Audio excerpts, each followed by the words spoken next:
been a really interesting, fruitful and distressing year. Let's talk about it. I just wanted the cool shot through there because I thought that looked really nice. I changed my hair again and I am in pajamas. It would have been nice if I had vacuumed this particular part of the carpet when I was vacuuming today, but I didn't. Maybe the truth is that every year has its fair share of shit, awful, really frustrating things that shouldn't happen, because last year my ex-best friend's best friend was watching my TikTok videos and liking them. And then the year before, someone got me to audition for a really exciting project, and it turned out just to be like a sex thing, and I realised that far too late, and I blame myself for that. But this year, I found this, and I love him. I love him so much. Look at that tail. So with the good, unfortunately, there is utter trash, bad, demon, death, and destruction. You know, had a great year, found out someone I used to be friends with, turned my life into a novel and had it published, with anagrams of family members' names. Not going to get into it. One day I will get into it because I could crash it out.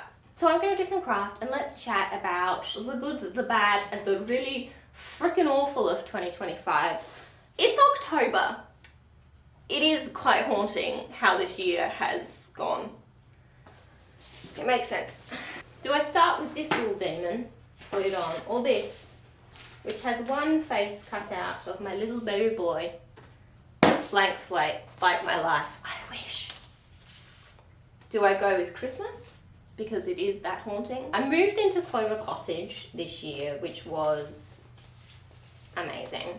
Quite surreal to have, you know, this is a building I grew up with, and now it is a place that I feel very comfortable in. For a long time, this was a no-go zone, and it felt very, not ominous, but, you know, it didn't have good vibes, it had bad vibes, and now is like this beautiful place where I can put up anything and everything I want, and it's a very happy space. I have been thinking recently that I need a bit more room because I would really like to have a few areas that I can close doors.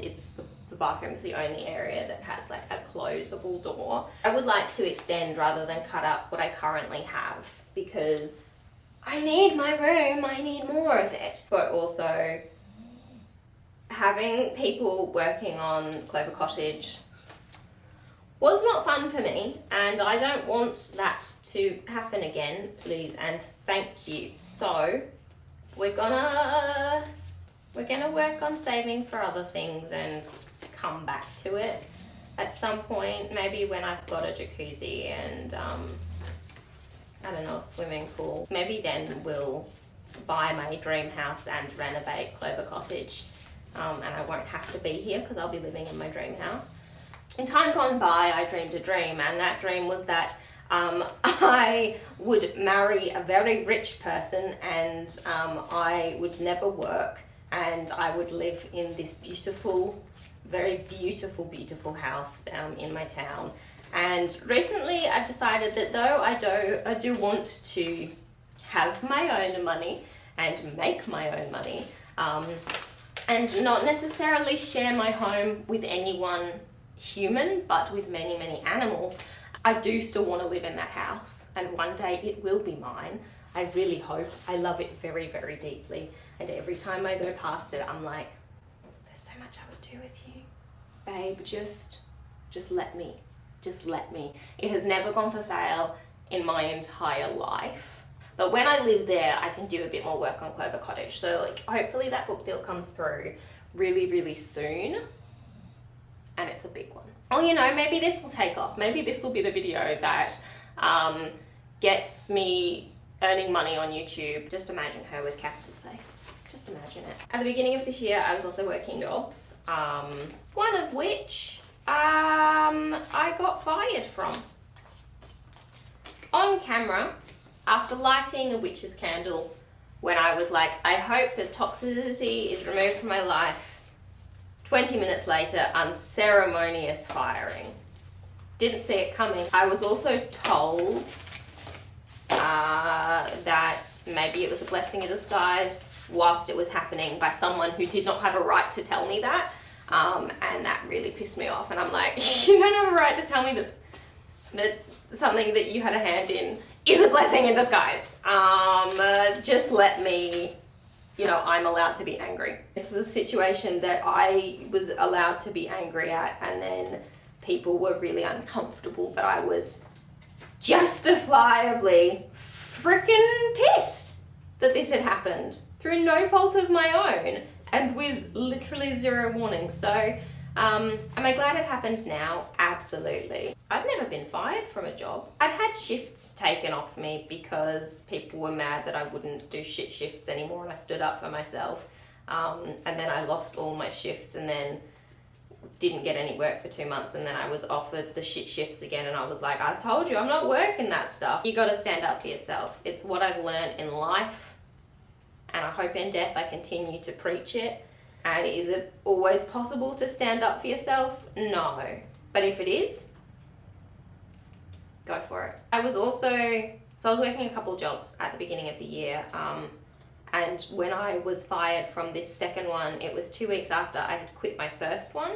I was sexually harassed in that other job. January was a really bad time. January, I blamed myself for being in a position where I had been sexually harassed, and I blamed myself for continuing to go back to that job for a while after it happened, and I blamed myself for letting down the person that did it to me because I thought they needed me.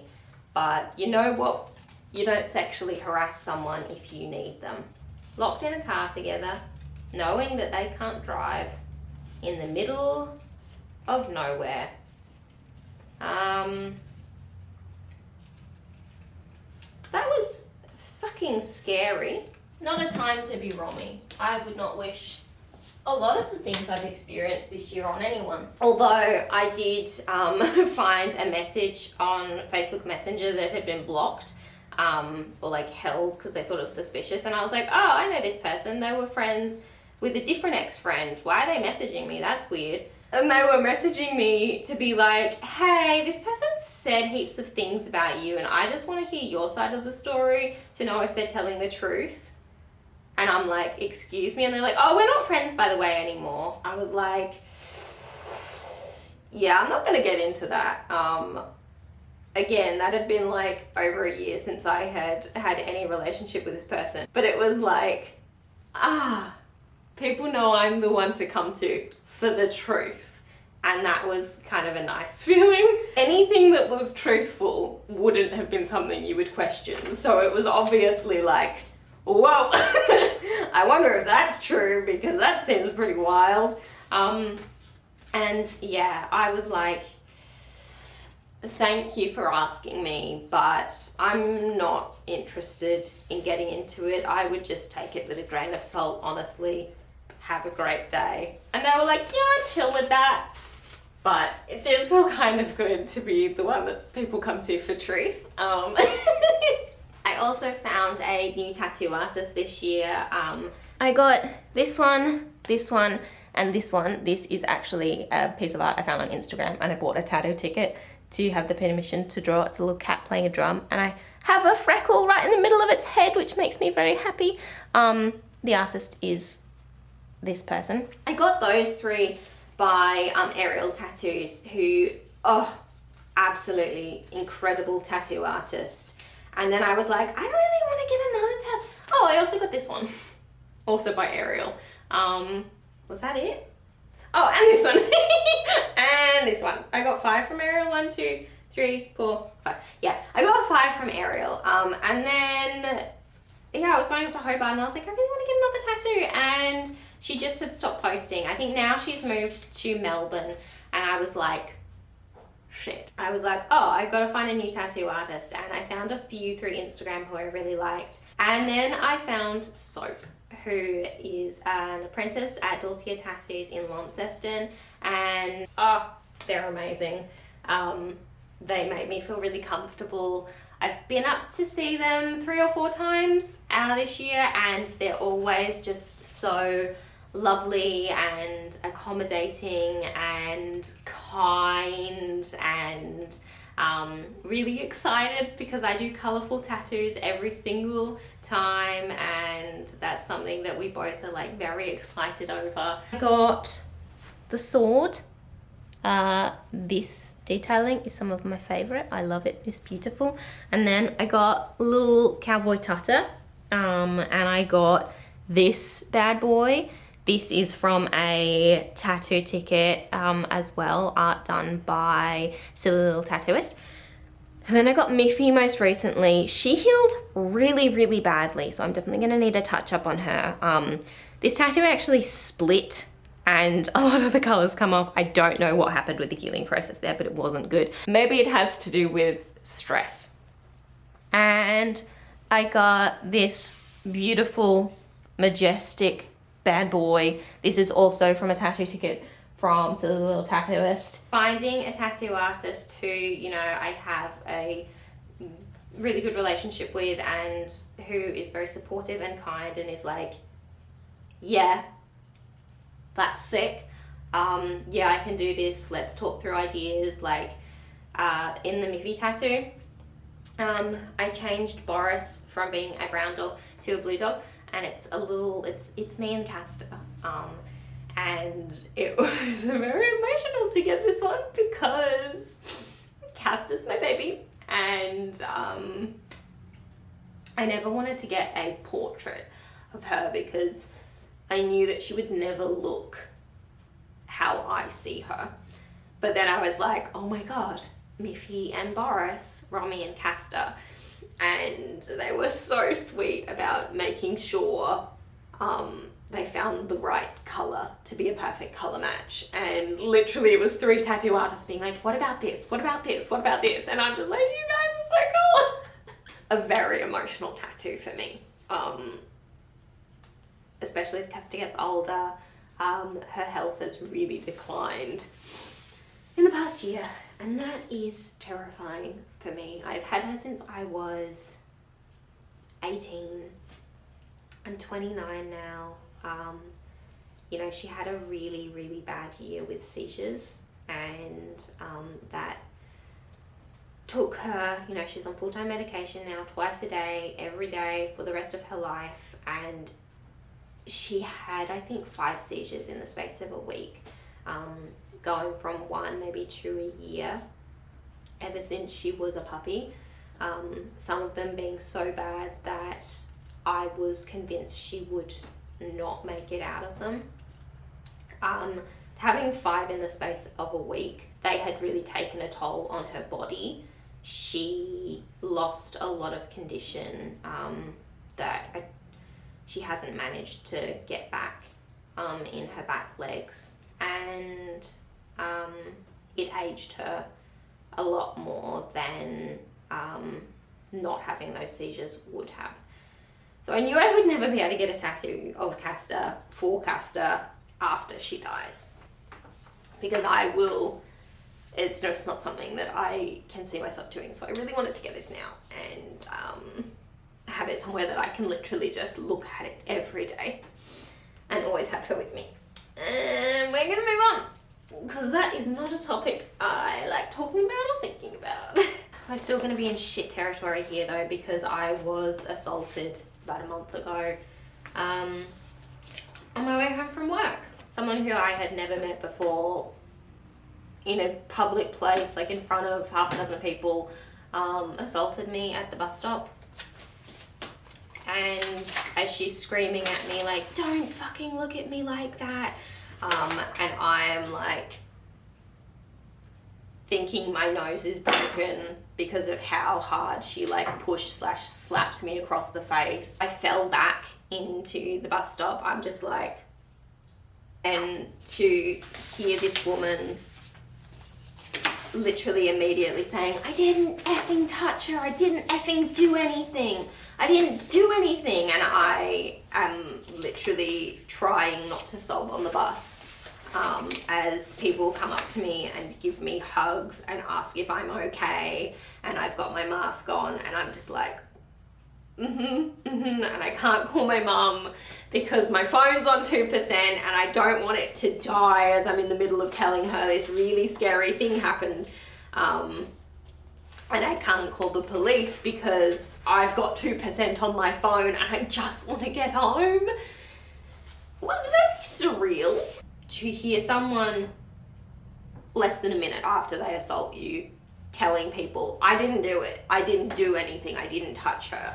If I had lived alone and been coming home and not told anyone, I don't know if I would have called the police, but I did. And then I waited 3 hours for them to come to take a report, and that was, you know, awful, having to wait all that time. And I just wanted to go to bed and have a shower and cry and think about what had happened and not think about what had happened.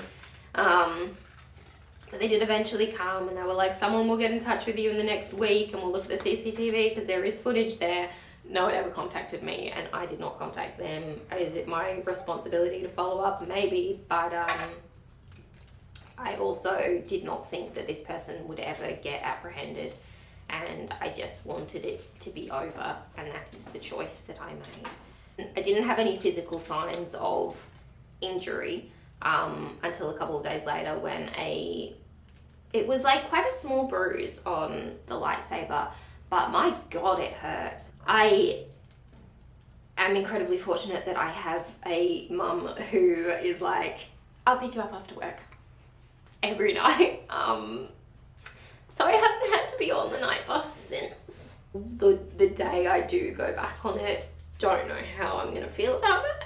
Yeah, out of nowhere, the woman thought I gave her a weird look, so she socked me, and then life moved on whilst I did not, which, you know, is what life does, isn't it? The world did not pause, but I'm very lucky that I had. I'm very lucky that, you know, I have my mum, and I had some really amazing people at that bus stop who stopped her from continuing to assault me, because she absolutely would have once she knocked me down. I will say that I have dealt with shame my entire life. I don't know where it came from, but I'm very familiar with the feeling of shame, and we're not good friends, but it loves me, it clings to me and makes me blame myself and hate myself for things I have no control over.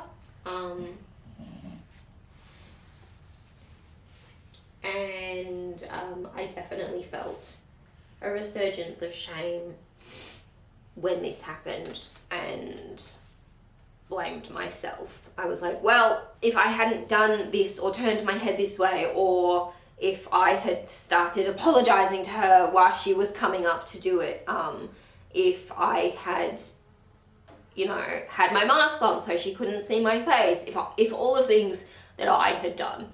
Because it's like, no, someone made a choice to assault me. And I still struggle to convince myself that it wasn't just all on me. But I am trying. I told you it's been a fucking hard year. I told you.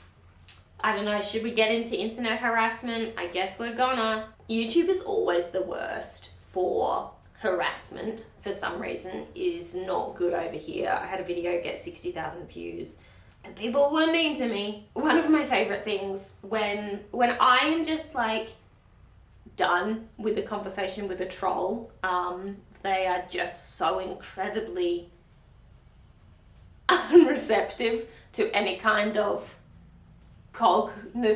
cognizance. I just love to hit them with the, you know, you've got the two eyes and the lips. Anna, sick burn. That does spark joy in my heart, in a very deep way. And then you just repeat it, no matter what they say, sick burn. For all of the positivity that has come with any video I've ever made that has done very well. And I am very fortunate that there have been a few. Let's toot my own horn for a minute. But you have 20 people telling you that you are like a diva and they want to marry you, and you have one person telling you that like your judgments are bad, and that is rooted in the fact that you are gay, or you have dyed hair, or you use pronouns like everyone does. Those are the things that stick with you. I don't know, people who want to be cruel are so determined to be the loudest in the room, and it just doesn't make sense. Like, why? Why do you care that I don't identify in a way that you find pleasing? What does it matter to you? We're not gonna be friends. I'm not gonna find you hot. I wouldn't even if I used she, her pronouns. We were never gonna be friends because I don't associate with assholes. Get it through your head.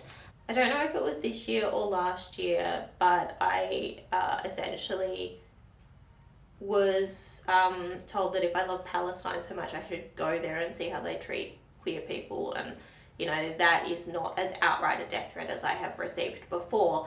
So me making videos supporting people, or me just making a video with a transition, have always and will always get attention because of the way I look, the way I dress, the way I identify, the things I support, the people I care about, and also just because it's the internet, and especially because I'm femme presenting, and especially because I'm femme presenting but I don't identify as what people want me to. My response to that is, you know, long and intricate and attached with emotion, but it is also simply sick burn. I'm disappointed in the way my life has gone in a lot of ways, and again, I have shame around that, and I blame myself for this feeling of wasting my youth. Like I said, I deal with a lot of shame and internalized guilt and unspoken grief about this feeling of essentially wasting my life, because I had such a vivid and decided path ahead of me. I literally decided what I wanted to do when I was 4, and I started doing it as soon as I could, and for 10 years that was my goal and my life's work, and I was really good at it, and I was lucky to have the talent that I could have made it my life's work. And then things kind of fell apart, and I had to make a choice of me or this thing I love and care very deeply about, but that is destroying me and that I know will one day kill me. And somehow, as a 14-year-old, I made the decision that I would rather find something else, that I would rather find a way to continue living than give myself to this thing that I love but that I know is destroying me. And after that, I did find things that I love. I found a renewed love for writing that had been quietly building up for many years before that. And I put so many years into it, and you know, it's still, oh my God, writing. I think I'll probably dedicate a huge portion of my soul for the rest of my life to writing, because that is it for me. But I've also had something that was it for me before. I wanted to be published before I was 20. And then when that didn't happen, I wanted to be published in my 20s, and I have worked so hard and written so many things that I'm incredibly proud of, and it just didn't happen. And that's okay, and I am okay with that. But I also blame myself for not working harder. And I blame myself for not being as talented at writing as I was at the other thing. Because, you know, I was a bit of a gifted kid, and if only my gift had been writing. Writing is something that I have to work so much harder at than something that came very easily to me. And I still worked incredibly hard, but, you know, I was naturally good, and that was amazing. And at writing, I am not naturally good. And I don't know if I will ever be published commercially, which is my dream. But I believe in my work, and I believe that, you know, I can write really good stuff, and that, like, the bones of what I do is very good. And I have to edit it a lot, and I have to get to a point where it's, you know, beautiful, but I always believe in what I'm writing. I mostly always believe in what I'm writing. Sometimes I believe in what I'm writing. And of course, you know, it goes without saying that I have had some absolutely beautiful moments this year. And I have connected with people in new and fabulous ways, and I've found very special people to open my heart to, and I have created and I have consumed things that, you know, have changed me. And I wouldn't alter that for the world. I would love to never have to experience pet death, but, you know, that's come to the forefront of my head this week because I adopted the most beautiful little budgie, and instantly absolutely adored him, and he died very, very suddenly. And I only got one picture of him, and now I have this cage filled with his toys, and, you know, absolutely brokenhearted. And there's no reason for it. I got to experience this beautiful creature who I gave a good home to, and I gave food that he loved, and, you know, he sat on my shoulder and he sang to me, and he was so happy. I don't think the world is cruel. I think sometimes really bad things happen and there's no sense to it, and maybe I've learned that more this year. I think that was something that I always knew, and I didn't need extra lessons to remind me of it. But for all of the hard moments in this year, there have been so many beautiful ones. Painting my home, spending time with Castor and Mushka, adopting my mice. Yeah, I was also in hospital for like 5 hours because my face went numb on one side and my arm had loss of sensation, and I thought I was having a stroke, but I was fine. They didn't know what was happening, but that was another experience. This could just say they're happy. I love that for them, because amidst the sadness and the grief and the loss, I am. And I'm surrounded by memories of the things I love, the things I care about. And the rest of 2025 better be really, really good, because I'm ready. Oh, what's that? Your mommy's goal. puppy school.